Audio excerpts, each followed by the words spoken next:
अगर मैं एक इंडियन स्ट्रैटेजिस्ट हूं, अगर मैं एक एडवाइज़र हूं इंडियन एस्टैब्लिशमेंट का, अगर मैं एक रिस्पॉन्सिबल ऑफिसर हूं, डायरेक्टर हूं रिसर्च एंड एनालिसिस विंग में ये इंडियन इंटेलिजेंस के अंदर, तो मेरा जो विजन होगा वो क्लियरली मुझे ये बताता है, मेरी अंडरस्टैंडिंग मुझे बताती है कि अफगानिस्तान में ऐसी सूरत हाल, किसी सूरत पैदा नहीं होनी चाहिए जिससे पाकिस्तान को सांस लेने का मौका मिले, जिससे पाकिस्तान सेंट्रल एशिया की ट्रेड मार्केट्स तक एक्सेस रख सके, जिससे पाकिस्तान एनर्जी कॉरिडोर को यूज़ कर सके, या अफगानिस्तान को सीपैक का हिस्सा पाकिस्तान और चीन बना सकें। ये मेरे इंटरेस्ट में नहीं है अगर मैं एक इंडियन स्ट्रेटेजिक थिंकर हूँ। अब जबकि ये ट्रांजिशन मोमेंट आ गया, एक नई प्रेसिडेंसी आ रही है जिसके देखने का अंदाज मुख्तलिफ है, हिंदुस्तान अफगानिस्तान में क्या करना चाहेगा और पाकिस्तान की काउंटर स्ट्रेटजी क्या होनी चाहिए?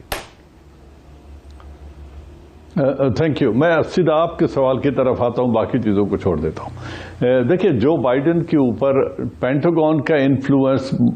ट्रंप के मुकाबले में बहुत ज्यादा होगा। ट्रंप साहब का मजाज ऐसा था कि वो ब्रश असाइड कर देते थे रिकमेंडेशंस, पेंटागन के रिकमेंडेशंस को वो ब्रश असाइड करके, जो उनका अपनी इलेक्टोरल कमिटमेंट थी, जिसकी वजह से उनकी एक सोच थी कि ओवरसीज एडवेंचर्स को कम किया जाए, आर्म फोर्सेस को वापस लाया जाए और डिफेंस इंडस्ट्री को बढ़ावा देने के लिए इस तरह की छोटी मोटी जंगों का जारी रहना एक अच्छी स्ट्रेटजी नहीं है। इस वजह से आपको याद होगा, जब ट्रुप्स कम करने की बात प्रेसिडेंट ओबामा ने की थी, उस वक्त पेंटागन ने उन्हें कहा था कि 30,000 ट्रुप से अफगानिस्तान को रीइंफोर्स करना है। उन्होंने इस बात को रेजिस्ट किया और 3 माह रेजिस्ट करने के बाद उन्होंने पूरे 30,000 ट्रुप्स प्रोवाइड किए और उनको सर्ज पे जाने, ऑपरेशनल सर्ज की भी इजाजत दी और 30,000 से जो एफर्ट थी अफगानिस्तान के अंदर, उसको रीइंफोर्स भी कर दिया था। अब ये वही माइंडसेट है जो वापस आ रहा है, क्योंकि जो हिंदुस्तान के पॉइंट ऑफ व्यू से 2 अहम डेवलपमेंट्स हैं। एक ये जो आपने की है, और दूसरी जो इस वक्त चाइना के साथ उनके ताल्लुकात हैं, और जिस तरीके से अमेरिका के स्ट्रेटेजिक इंटरेस्ट में चाइना इस रीजन में फिट बैठता है, जो कैमकासा और बेका के ट्रीटमेंट को अगर एक्चुअलाइज करना है और ये बेचना है ये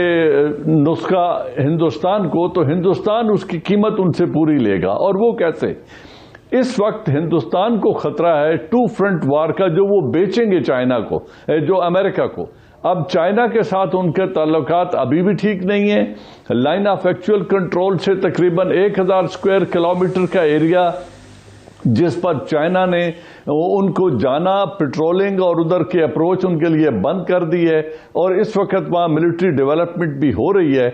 उसको बेचते हुए वो अमेरिका से कहेंगे कि हमें 2 फ्रंट वार का खतरा है,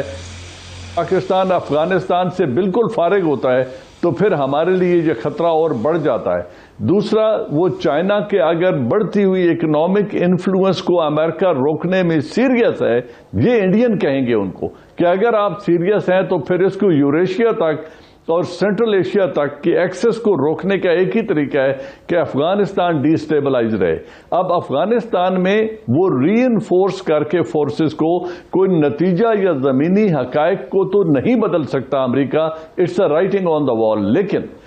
वहां से जो निकलने का मुआहदा है मई 21 तक का, उसमें मैं चाहूंगा कि टाइम मुझे गलत साबित करे और मेरी असेसमेंट गलत हो, लेकिन मुझे डर है कि इसमें तोसी के इम्कानात हैं जो बाइडेन के आने से।